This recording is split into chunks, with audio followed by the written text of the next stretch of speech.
India initiated the action by targeting 9 terrorist hideouts, and that is what the Prime Minister had quite clearly articulated earlier when he had said that we will hit not the terrorists but the root of terrorism.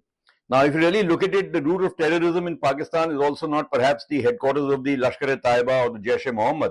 It was probably the general headquarters in Rawalpindi, the army stronghold, where the ISI is also located. And, the Pakistan army has a very close relationship with the terror outfits through the ISI.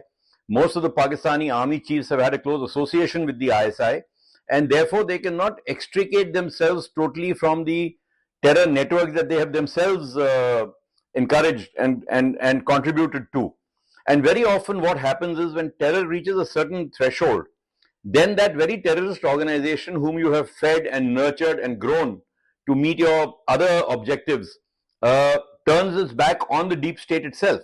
And perhaps we are witnessing a little of that in Pakistan. So I'm not sure that while we do, of course, the Pakistan army is instrumental in whatever is happening in India for the last 3.5 decades as far as cross-border terrorism goes. But I'm not sure that just by urging the army chief to de-escalate, and even if he does feel the need to de-escalate to a certain extent, it would help in rooting out terrorism, which is the Indian primary aim. We had Uri, we had Balakot, but they came back again. So unless we totally eradicate it, which is very difficult to do, we are seeing that, Israel, even after a year and a half, has not been able to eradicate Hamas. And this is more or less the state with most outfits all over the world.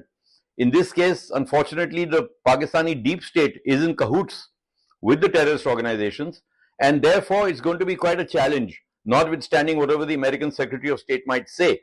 Perhaps what needs to be done is more effective action has to be seen to be taken.